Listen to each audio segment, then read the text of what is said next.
Hey everybody, I'm Kelly. And I'm Beam. And we're Kelly Beam's Bees. We're first-time beekeepers here in Central Virginia. And today, we're setting up our apiary. Yeah, we are. So, if you've been following along, we are in a different location. So our apiary is not at our home, so that's a little bit different. It's actually at my friend Sarah's pumpkin patch. So when fall time comes, you'll definitely need to check that out.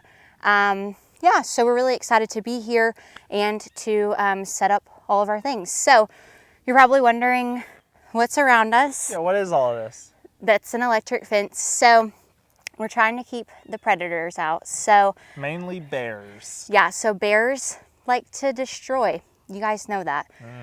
So we have purchased this electric fence that I guess it's our solar panel charger part that's different, right? The fence doesn't really matter. Yeah. Okay. The fence can help. So we got a mesh fence, which a lot of times you'll see used when people are rotationally grazing animals. So when they're moving them around in many different pastures in short succession. But what we're using it for is, since there are so many different strands on this wire, if an animal touches any one of those strands and the ground, they'll be shocked. They're shocked. So it's a lot more likely that something will be shocked than if you only have a normal 3-strand electric fence. But we also have, as she was saying, a solar charger, because we're out here in a field. It's a cornfield most of the year. It's got pumpkins sometimes. There's no electricity out here. No. So we can't just plug in. So we got a very large solar charger because we said we're keeping bears away. Bears have a very good tolerance to electric shocks. They have all the fur and their skin's thick. Yeah, they got thick fur, thick skin, thick everything.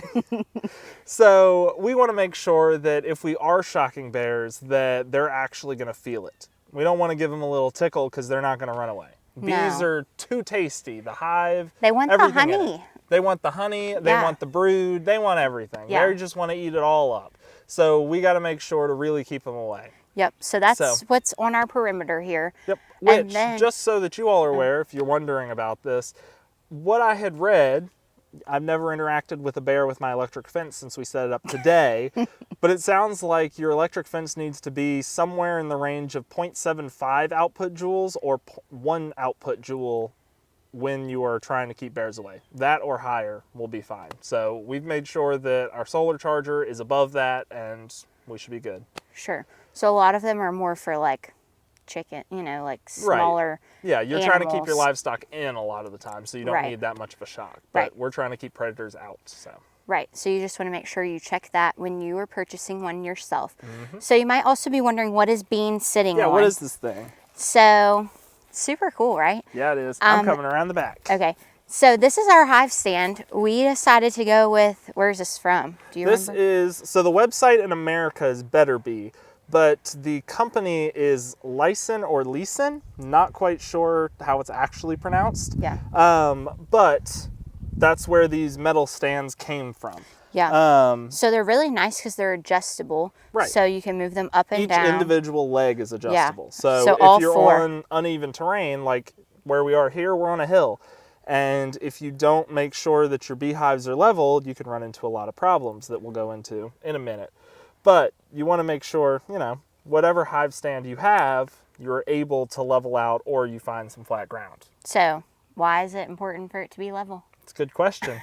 So when you are setting up beehives, you want to make sure, we're going to take our beehives and we're going to put the front towards you. So they're going to be facing that way. We want to make sure that side to side, they're perfectly level. Because when bees build comb, we're going to have the frames running side to side, parallel with you all. So what that means is the bees are going to build comb on either side of the frame. Well, if your frames are straight up and down, that's great because they build the comb right here and right here. But if you have them all off to the side, bees actually build comb. Cattywampus? Yes, cattywampus. All turned up. If you have them turned to the side, what happens is bees build their comb naturally by gravity. They don't normally have a foundation to build it on in nature. They just go into a hollow tree and they build it straight down. So what happens if your frames are to the side, the bees will build the comb down to the side and you'll have gaps here and things won't look right. It'll be a mess. So you want to make sure that you keep your hives going this way level. But front to back, you actually don't want them. That's a bit of a different story, right? Yes. Yeah. You actually don't quite want them to be level, because what happens is if you do have them level or you have them slightly tipped back, water can actually pool in the bottom of the hives. And you We don't want that. Yeah, you don't want a lot of moisture in your hives. The bees do need some moisture because they use it to drink. They use it to cool down the hive. But you don't want standing water. You don't want too much moisture. The bees will regulate that themselves. So what we've done is we've tilted the hives forward towards you all a little bit. So if any water does get into the hives, or there's any condensation in the winter or anything like that, it should run down and run out so that we don't have to worry about it anymore. Yeah, perfect. So these are the couple of things that we're doing.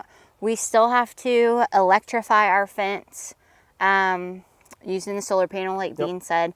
And then, is that all we're doing before next week?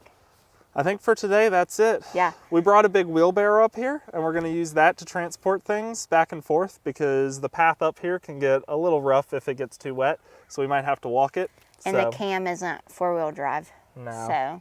So we have that. We're going to leave that in the electric fence and use that whenever we need it. But yeah.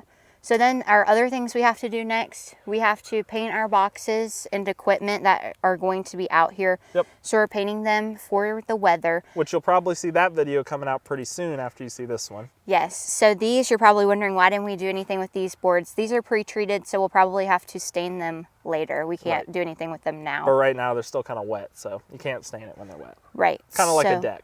Yeah. That's pretty much what it is. So we might wait till the fall. We'll see.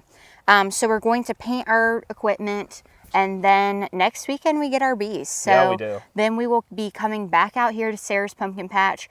We'll be setting everything up, and we'll be sure to bring you along on that. Yeah.